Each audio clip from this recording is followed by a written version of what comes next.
Hi friends, तो आज हम डिस्कस करेंगे आरआरबी ग्रुप डी का जो अभी एग्जाम्स होने वाले हैं उसके मैथ्स के ऊपर। तो चलिए शुरू करते हैं।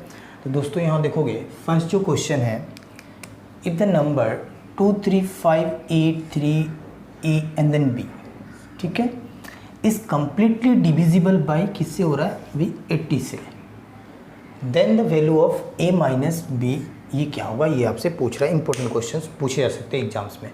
अब देखोगे इस क्वेश्चन को करने के ट्रिक क्या है।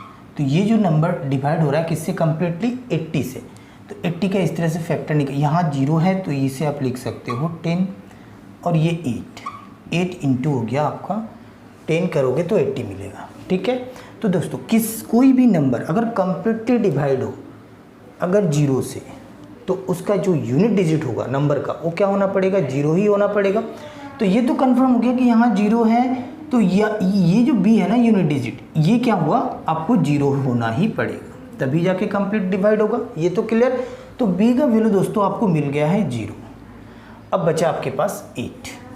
तो देखोगे 8 का डिविजिबिलिटी रूल क्या होता है दोस्तों, 8 के डिविजिबिलिटी रूल को अगर देखोगे तो लास्ट 3 डिजिट क्या होना पड़ेगा, 8 से डिवाइड होना पड़ेगा, यही है।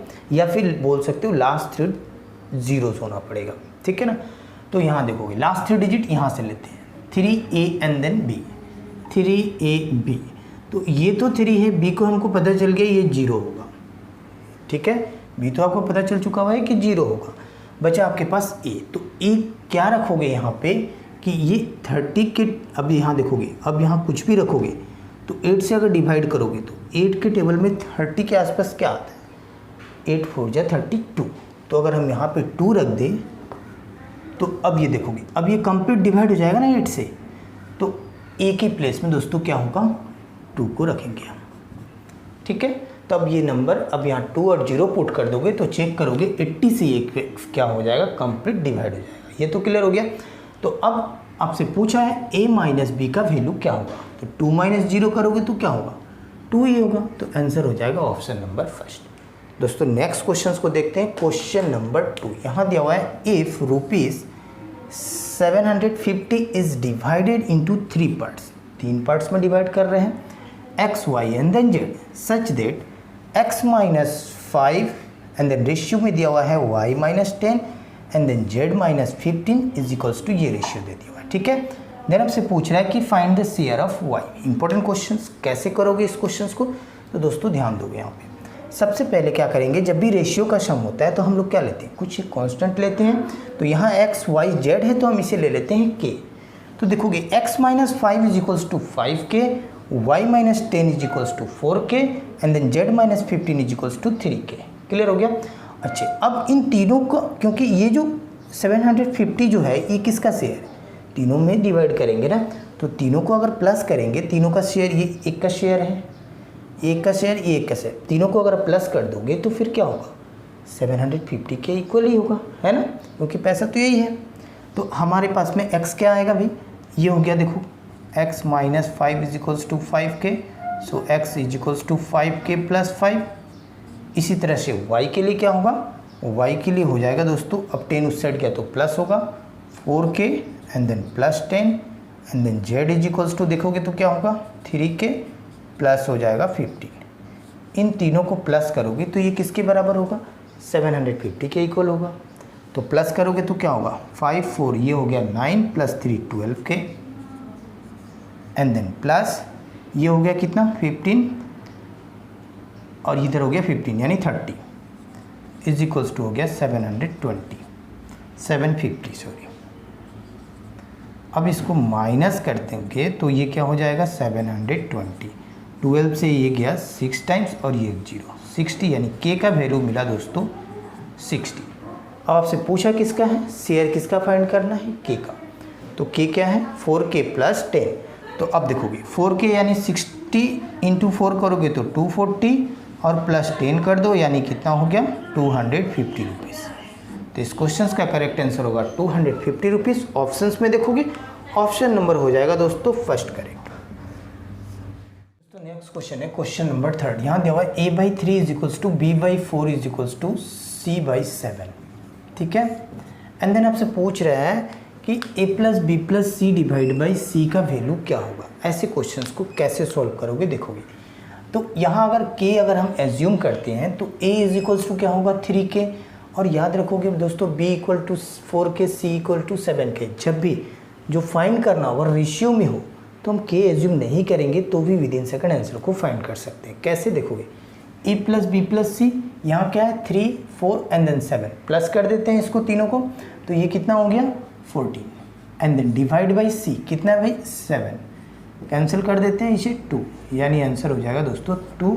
ऑप्शंस में देखोगे ऑप्शन नंबर हो जाएगा सी करेक्ट। नेक्स्ट क्वेश्चंस को देखते हैं। यहाँ दिया हुआ है कि multiply by which of the following to make the number a perfect square. ठीक है, अब ये एक नंबर दिया हुआ, अब ये क्या हो जाएगा परफेक्ट स्क्वायर। तो परफेक्ट स्क्वायर कब होगा भाई, जब भी हम पेयर में बनाएंगे नंबर को, यानी स्क्वायर कब होगा पेयर में। ठीक है ना, जैसे 2 इंटू 2 यानी हो गया 2 का स्क्वायर।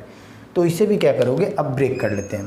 तो ब्रेक इस तरह से करेंगे, 8 को देखोगे 4 इंटू 2, अब ये एक परफेक्ट स्क्वायर है तो इस तरह से लिखे हैं 4 इंटू 2। 9 देखो 9 को नहीं लिखेंगे अब, क्योंकि ये तो ऑलरेडी एक परफेक्ट स्क्वायर है 3 का, तो फिर भी इसे लिखने से लिख सकते हो 3 इंटू 3, अब नहीं लिखोगे तो भी कोई टेंशन नहीं है।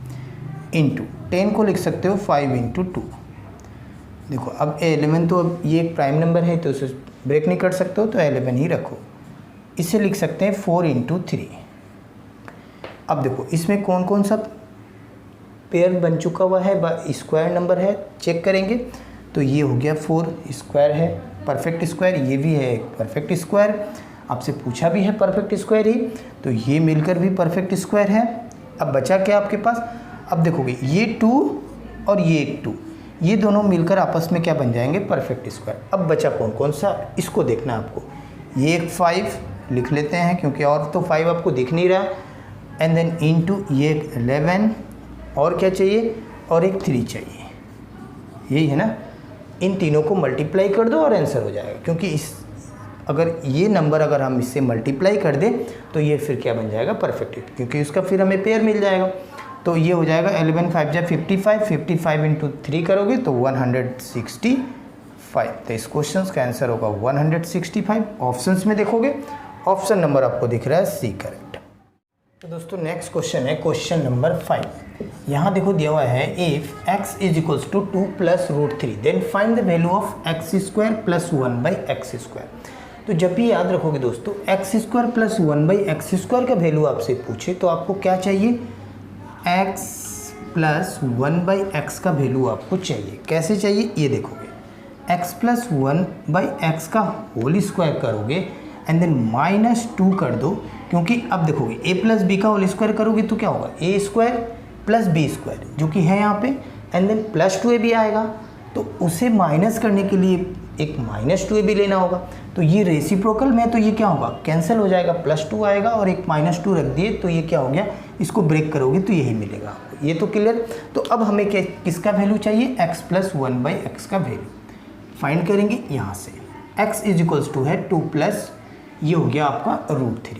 तो याद रखोगे दोस्तों जब भी इस तरह के फॉर्मेट में हो और आपको रेसिप्रोकल चाहिए यानी 1 बाई एक्स चाहिए, आप रेशनलाइजेशन करके निकाल सकते हो, लेकिन उससे भी एक आसान सा ट्रिक क्या है देखोगे, आपको करना भी नहीं पड़ेगा। ये क्या है, यहाँ देखोगे इसका स्क्वायर करो 2 का स्क्वायर 4, रूट 3 का स्क्वायर करो कितना होगा, ये 3 होगा, और इन दोनों का डिफरेंस अगर 1 हो तो याद रखोगे दोस्तों x प्लस 1 बाई एक्स का वैल्यू हमेशा ये जो रूट वाले जो होंगे ये कैंसिल हो जाएंगे, बचेगा कि आपके पास यहाँ का 2 और 1 बाई एक्स का वैल्यू जो होगा, इस 1 बाई एक्स का वैल्यू ये आप याद रखोगे 2 एंड देन माइनस रूट 3, ये हमेशा आएगा। क्लियर। तो ये रूट 3 कैंसिल, 2 प्लस 2 कितना हो गया 4, तो यहाँ पे रखोगे 4 का स्क्वायर करोगे 16 and then minus 2 that is equals to 14।